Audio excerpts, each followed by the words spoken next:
What's up, guys? This is Trevor coming at you with another video.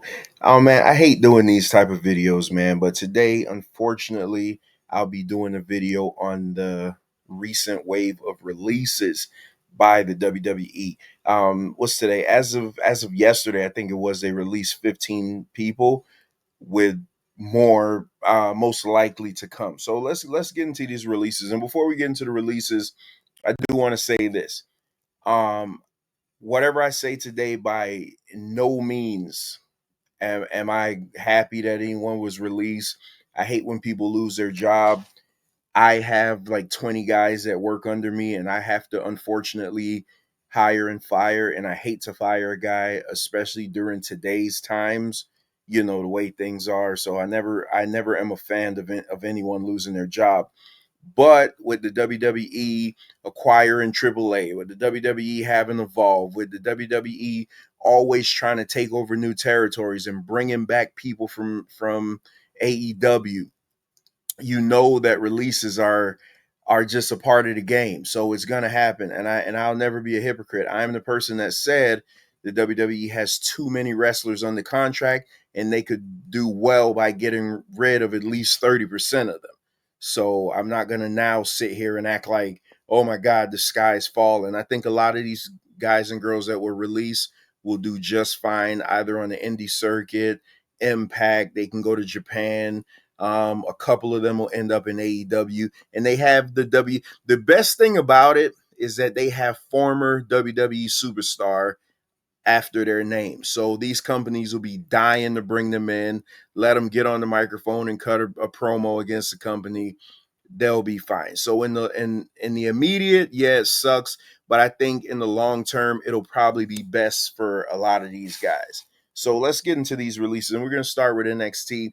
NXT had the most releases, and a couple of them I have no idea who they are, so I'm not even going to pretend to act like it. I'm just going to talk about the ones that I've actually seen on TV. Let's get into it. So the first release was Eddie Thorp. Now, Eddie Thorp is a guy that in recent months you've seen him feuding with Trick Williams. I thought he was pretty good. You know, a lot of fire, a lot of passion, and things like that. But I think as a promoter, you're looking as does it will it translate to the next level, or is he going to be an NXT lifer? And I feel like if you think somebody's going to be an NXT lifer, then it's better for you to just cut bait with them, because the ultimate goal is to get to the main roster, to get to Raw or SmackDown. You don't want to be stuck as an NXT lifer. And I think for someone like Eddie Thorpe, it may be better for him to go out on the indie scene, maybe get on the Impact, possibly go to AEW, build up your stock, and who knows, in a couple of years there may be a return for him. So moving on, we have Aura Mensah. Now, this one I knew this was coming, because on Tuesday they did a backstage segment where what's his name, Noam Dar came back, and he has a Heritage Cup, and then Jakara Jackson and Lash Legend walks in, and Lash is like, "Oh, I think it's time for us to go our separate ways. You know, Aura, you're killing it on Evolve, and Jakara, it's time for you to spread your wings." And I said, when I saw that promo, I said, "Uh-oh, this doesn't look good.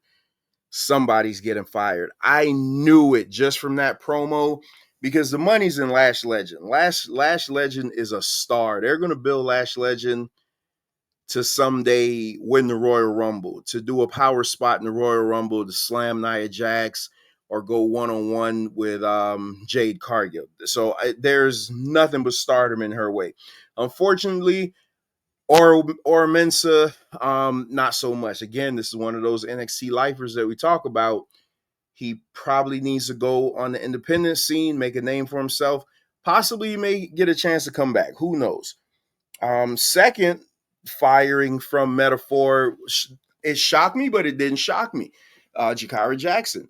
Once they broke up that team of Jakara and Lash, I said, "Oh, that's it." Jakara can't stand on her own without Lash. Lash is the backbone of that team. Jakara Jackson, beautiful, beautiful woman. Jakara Jackson could could be the cover model for anybody's modeling ad right now. In ring, not so much. She's very clunky. You watch her in the ring, she counts her steps a lot of times, and it just doesn't flow.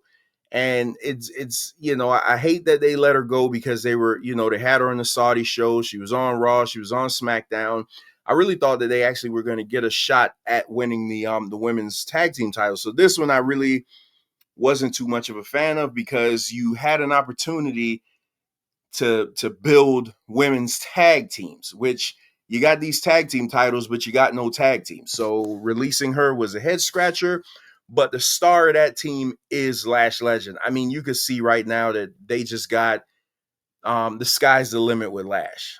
So hopefully Jakara, does get on her feet again. I don't think she's that great in ring. So I mean, it's not to pile on her, but she's just not that good in the ring. So hopefully she does get better, land on her feet, and who knows what's going to happen afterwards. So let's move on.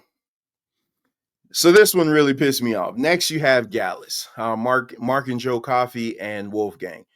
So they were the backbone of NXT UK. They were on NXT. They could have played the bully role on NXT, but for the longest, you didn't even see them. And it's just like they never got their footing to be the badasses that they should have been, and they never used them the way that they should have. So this one is a head scratcher, though, why these guys weren't on the main roster. This team easily says main roster.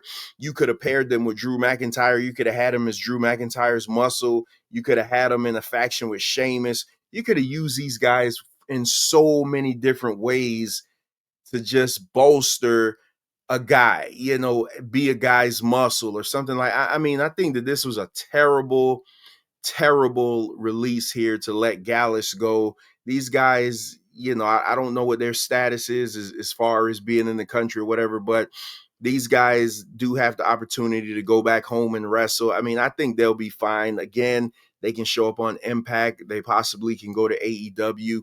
They can hit the independent scene. That's the great thing about this.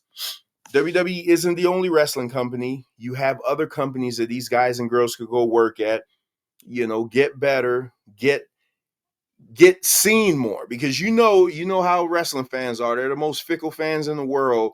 When a guy leaves WWE, now they're the greatest thing in the world. They're the greatest thing in the world when they leave WWE, but now they're hot. They're a hot commodity, so they come back with some fanfare, and they end up in a better position than how they left. So hopefully the Gallus boys will be fine, but I just think this was a terrible release.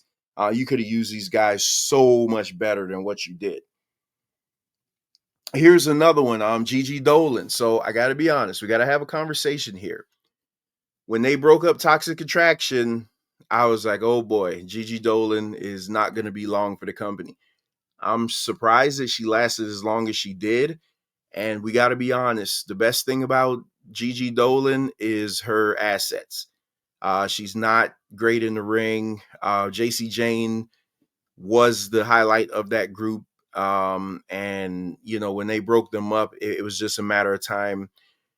Gigi Dolan is another one of those, more of a model than a wrestler.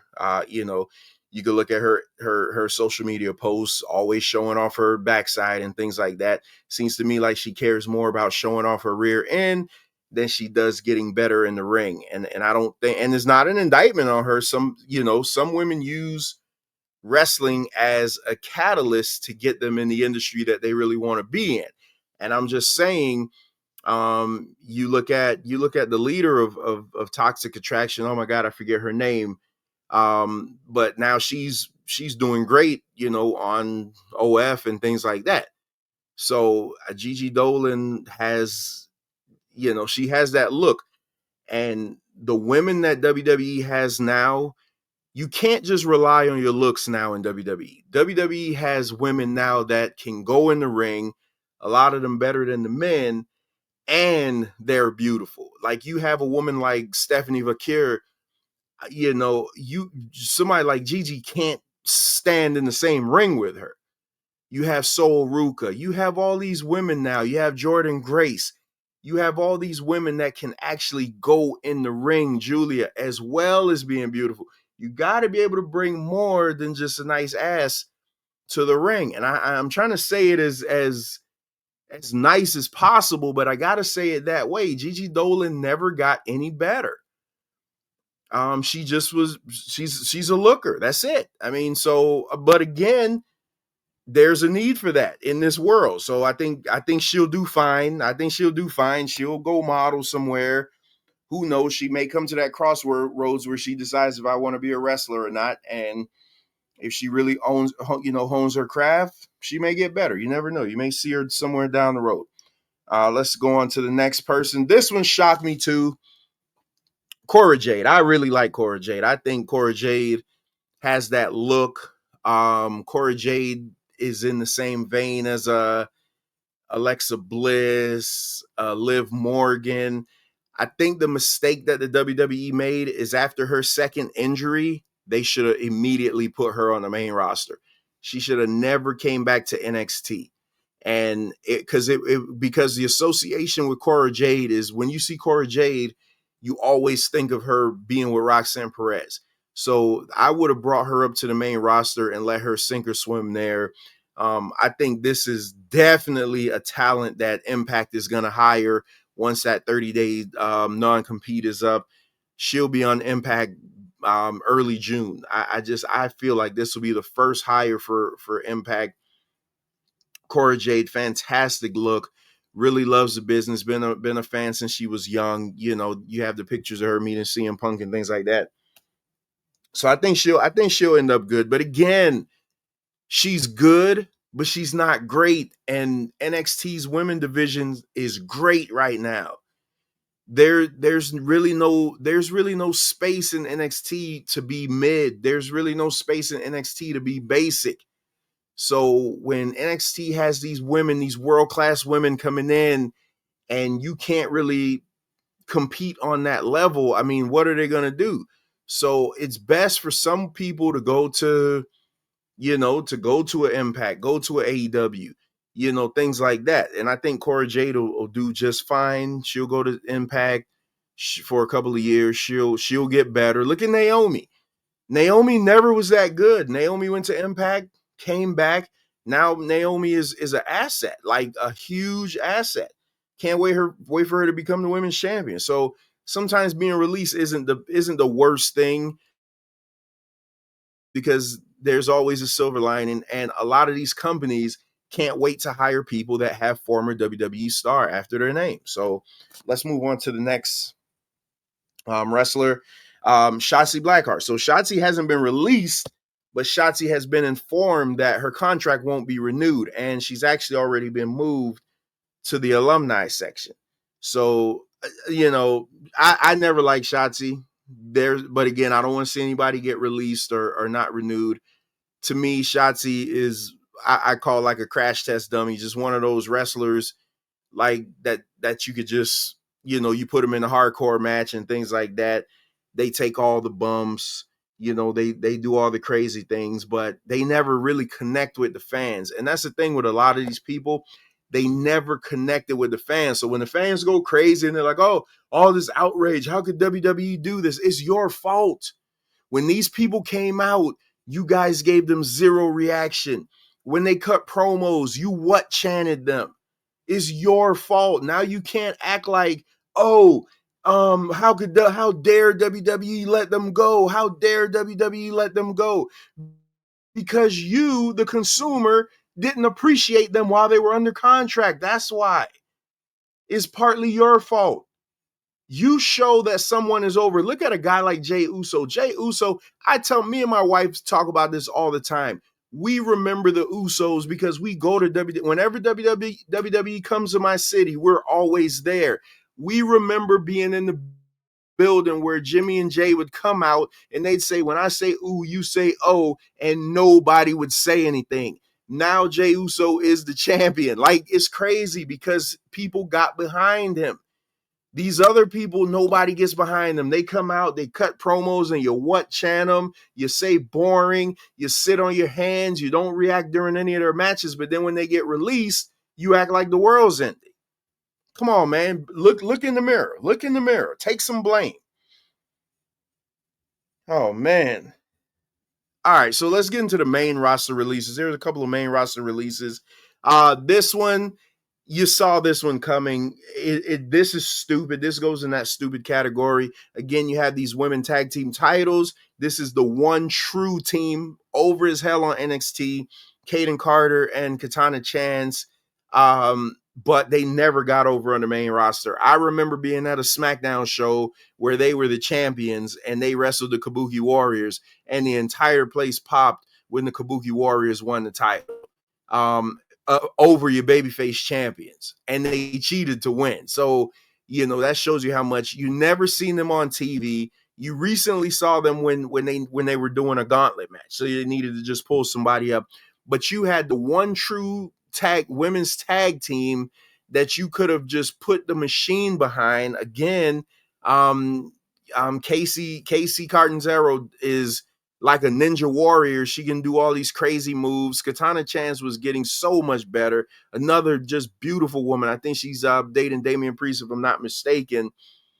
Just somebody you could have done so much with, but they just had them back in catering. Again, that's why WWE needs to get rid of these women tag team titles, because if you're not going to put the stock in doing something with them, you need to just get rid of them. There's no reason to have these titles if you aren't going to do anything with them. And you had this one real team, and you completely crapped the bed and didn't give them an opportunity to shine. But again, here's another team. They came out with the smoke blowers, and then the crowd couldn't care less. Again, you fans dictate to the company who you want to push, who's good, who's over. And when these young ladies came out, you gave them nothing, no reaction at all. And it's your fault. I blame you. But again, this is another team that I think will kill it on Impact. I think now this is a team, I think that this team will go to Impact and immediately change that women's division. I mean, Impact already has a great women's division, so I think they'll go over there and just completely dominate. Next up, we had Shaina Baszler. Now, Shaina Baszler is a tricky one. Shaina Baszler is somebody that WWE completely dropped the ball on. Shaina Baszler is a wrestler that came over with the vampire gimmick. You remember when she came over after dominating in the Elimination Chamber? She came over attacking Becky Lynch, bit her on the back of the neck for whatever reason. Thanks, Vince. And she just never got over. I mean, just never got her. She, as dominant as she was in NXT, like the dominant women's champion in NXT, they never knew how to use her on the main roster. And they put her in this faction, this PFC or whatever it was with Zoe Stark and oh my goodness, what is her name? Sonya Deville, which they didn't renew her contract. And once they didn't renew Sonya's contract, I'm like, yeah, the writing's on the wall. It's only a matter of time, because Zoe Stark, you got something with Zoe. They could repackage Zoe, and they could put the machine behind her, and they got something with her. But Shayna Baszler being 40 or close to 40, the writing's on the wall there. I thought that they were going to transition her to being like a coach on NXT or something like that, backstage producer, something to that effect. But Shayna Baszler is someone who could have a run in NXT, not NXT, but AEW. I definitely see her going to AEW with Marina Shafir and things like that. Just end out her career over in AEW, not being seen by anybody, but, at least she'll still be working. This one, WWE just completely fumbled the bag with her, though. They had a legit woman killer, and they just fumbled the bag. They fumbled the bag. Completely fumbled the bag by having Becky Lynch beat her, having her not beat Becky, and then the next night, Becky gives the title up because she was pregnant. They just completely ruined her. I mean, this will go down when wrestling is all said and done, and we make those lists of who did wrestling ruin. Like, who did they have on a silver platter that they could have pushed to the moon, and they completely fumbled the bag? Shayna Baszler's name will be high up on that list. Next up, oh man, this one broke my heart. Dakota Kai, another one of my favorites. Dakota Kai released. Man, this one hurt. But we got to be honest. This is one of those things we gotta be honest here. Dakota Kai is always hurt. Um, Dakota Kai, as great as she is in the ring, gets zero reaction. Again, this is where I talk about you fans. You don't react to Dakota when she comes out during her matches, even though she did have a good run in the women's IC tournament, which actually she should have won, but they gave it to Lyra Valkyria. Dakota Kai gives no reactions. When Dakota Kai is cutting promos, you're either quiet or you're giving her the what chance. Again, it's you fans. Wrestling fans are the worst. Like they just they can't wait out storylines. They want everything now, instant gratification. They don't cheer for the right people. And then when these people get released, then it's just like, oh, how dare you release this person? You're so stupid. Well, how about when that person comes out for a match, you cheer the person? You give them positive reactions during their promos. You don't what chatting them. You don't try to hijack their promo sections with the stupid what chant. That's your fault again.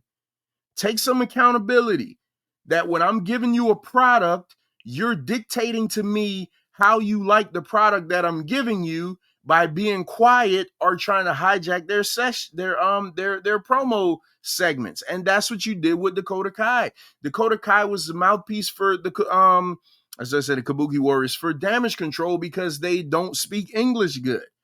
Perfect time. And during most of her promos, you would what chant them.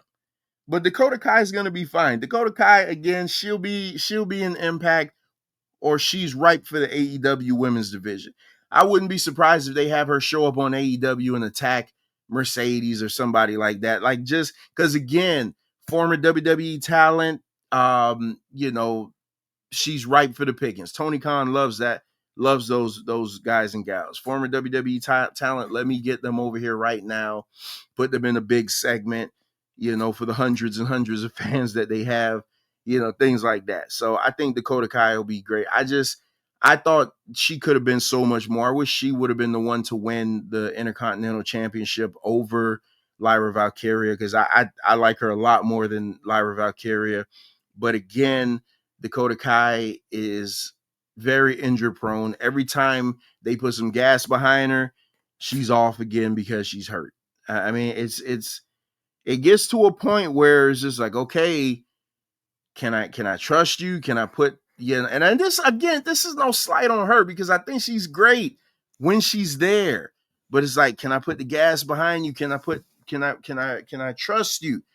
To carry the ball. So, but she'll be great, man. She'll be better off. Young, beautiful, attractive woman. She'll be okay. She'll do good. I just hate that, that they did this to her. And lastly on the list, this one really bothered me also. Braun Strowman. I mean, WWE, what the hell are you doing? I listen, I'm gonna say like this. I feel the WWE, and this is not me overreacting. I feel the WWE used Braun Strowman. And I'm not somebody who throws that out a lot. You guys have heard me get in arguments about employer work, situations. I feel like if you work for somebody, you do what they pay you to do.